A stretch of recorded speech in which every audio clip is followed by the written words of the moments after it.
শুভ সকাল আমার প্রিয় পরিবার, তোমরা সকলে কেমন আছো? আশা করছি যে যেখান থেকে আমার ভিডিওটা দেখছো সকলে ভালো আছো।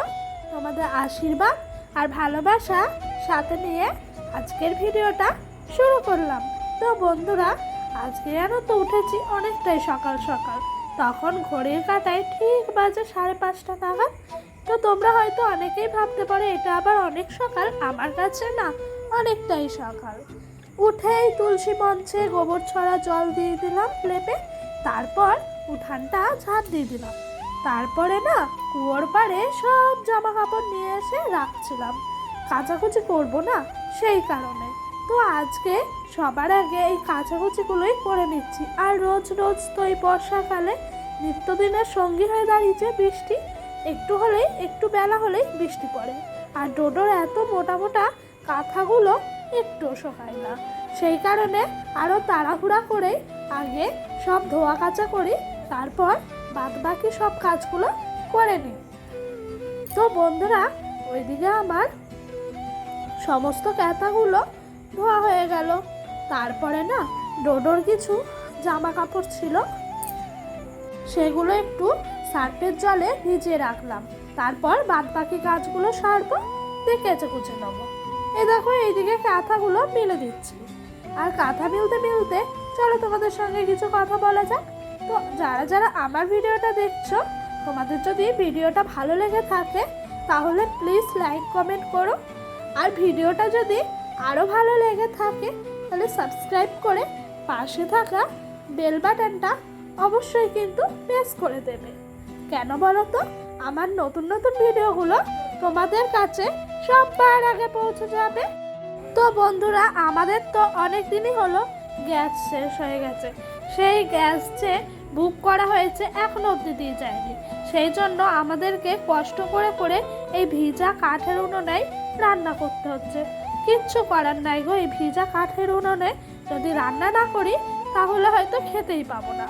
তো কিছু পাটকাঠি ছিল বলে সেটাই আমাদের এই বর্ষাকালের সঙ্গী হয়ে দাঁড়িয়েছে। কেন বলো তো? এই বর্ষার না জলের জন্য সব কাঠ টাঠ ভিজে গেছে।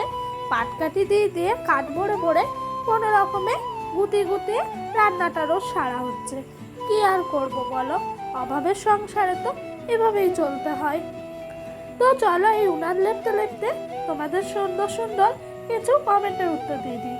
তো আমার একটা বোনু ইউটিউবে দীপসারা বলে নাম, বলেছিল অনেকদিন আগে যে আমাকে বিয়ের ফটোগুলো দিতে। তো বোনু, তোমাকে আমি একটা আপডেট দিই, আমি না ফটোগুলো এডিট করছি। আর অনেক ফটো না ছিটিয়ে আছে, মানে হয়তো ডোডোর পাপার ফোনে আছে আর চিপে আছে, সেগুলো আমি সব কালেকশান করি, তারপর ভিডিওটা আপলোড করবো গো।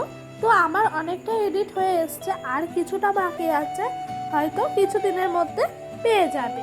তারপরে আজকে একজন কমেন্ট করেছে যে কেমন আছো বোন? ভালো আছি গো আমি। ডোডো কেমন আছে? ডোডো ভালো আছে গো। আমি তোমার থেকে বড় হব তো তাই বোন বললাম। ঠিক আছে দিদি ভাই, আমার একটা রিকোয়েস্ট আছে তোমার কাছে। তুমি একবার তোমার পুরো বাড়ির হোম ট্যুর দেবে, মানে রুম ট্যুর। তো দিদিভাই, এই কথাটা না আমি অনেক দিন ধরেই ভাবছিলাম যে আমাদের পুরো বাড়িটার একটা হোম ট্যুর দেবো। তো এই কথাটা না জানো, আজকে তোমার কমেন্টটা পড়ছিলাম আর ডোডোর পাপাকে বলছিলাম যে এক দিদিভাই আমায় রিকোয়েস্ট করে বলেছে। তো জানো তো, এই ভিডিওটা দেবো দেবো ভাবি, কিন্তু কি হয়, আমার ফোন ধরে দেওয়ার জন্য না আর দেওয়া হয় না। ডোডোর পাপা তো বাড়িতেই থাকে না। তো তুমি যখন বললা, আমি খুব শীঘ্রই তোমার ভিডিওটা আনার চেষ্টা করছি গো। তো খুব সুন্দর লাগলো তোমার কমেন্টটা। ভালো থেকো, সুস্থ থেকো, নিজের খেয়াল রেখো। তো তোমাদের সঙ্গে গল্প করতে করতে এই দেখো এইদিকে আমার উনুন লাপা হয়ে মাছগুলো কাটতে চলে এলাম। তো এই যে ডোডোর পাপা আজকে কিছু চাদা মাছ নিয়েছে আর কিছু ভোলা মাছ নিয়েছে। তো সেই মাছগুলোই একটু কেটে নিচ্ছিলাম। চাদা মাছটা কেন নিয়েছে জানো? আমি না ভোলা মাছ খাই না, সেই জন্য কিছুটা চাদা মাছ নিয়েছে। তো অনেক দিন পর আজকে উঠানের মধ্যে মাছ বাছলাম গো, আর তোমাদের খোলামেলা পরিবেশে একটা সুন্দর ভিডিও দিলাম। তো আজকে আমার সত্যি খুব ভালো লাগলো এই বৃষ্টির জন্য। আমি তো এখন আর উঠানে মাছ কাটতেই পারতাম না। অনেক অনেক দিন পর এই ভিডিওটা পাবে গো তোমরা, উঠানের মধ্যে মাছ কাটার। তো তারপর ডোডো ঘরের মধ্যে এনে ডোডোকে একটু সেরেল্যাক্স খাইয়ে দিচ্ছিলাম। আর ও যেন তো খুব দুষ্টুমি করছে, মানে ফোন দেখবে বলে।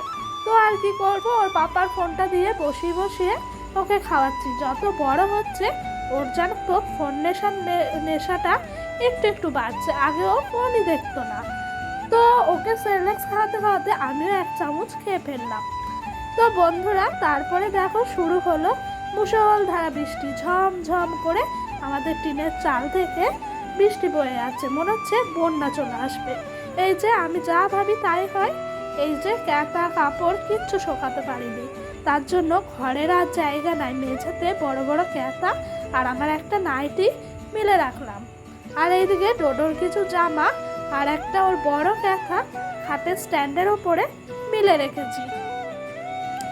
তো বন্ধুরা এই দেখো, বর্ষাকালে তোমাদের বলছি না সব কাঠগুলো ভেজা ভেজা।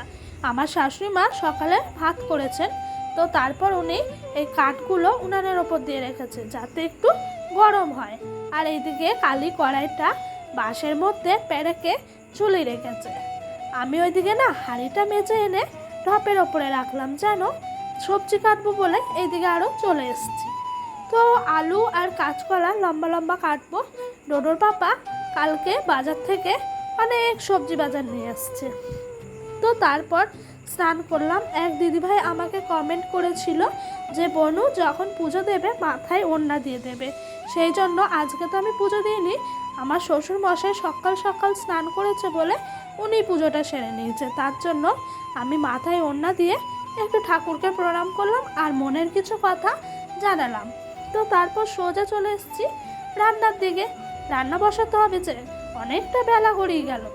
তো এই যে এদিকে কাঁচকলা আলুর ঝোল হয়ে গেছে। আর দেখো আজ কলা পাতায় খাচ্ছি। আমাদের বাড়িতে কিছু অনুষ্ঠান আছে ভাবছো তোমরা? না গো, আমার শ্বশুর মশাই কলা পাতায় খাবেন, উনি মাঝে মাঝেই খায়। তাই একটু বললাম আমার জন্য একটা কলা পাতা কেটে আনতে। আমিও একটু কলা পাতায় ভাত খাবো অনেক দিন পর, আমার খুব ভাল লাগে জানো। এইদিকে ভোলা মাছ আর চাতা মাছটা একসাথে পেঁয়াজ দিয়ে ঝাল করেছি।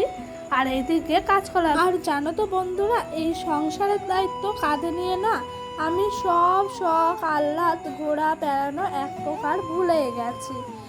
কেন বলো তো, আজকে আমাদের এখানে মহিষমর্দিনী মেলা শেষ দিন। তো আজকেও যেতে পারলাম না গো, শরীর খারাপ প্লাস সংসারের দায়িত্ব। তো আর কি করব, মন খারাপ করে ডোডো আর আমি ঘরের মধ্যে বসেছিলাম। কিচ্ছু করার নাই গো, বাড়ির বউদের এরকমইটা হয়। তো আমার ভাই যে এসছে একটু ওকে সাজিয়ে দেওয়ার জন্য, মেলায় যাবে তাই ওকে একটু সাজিয়ে দিচ্ছিলাম। তো বন্ধুরা আজকের ভিডিওটা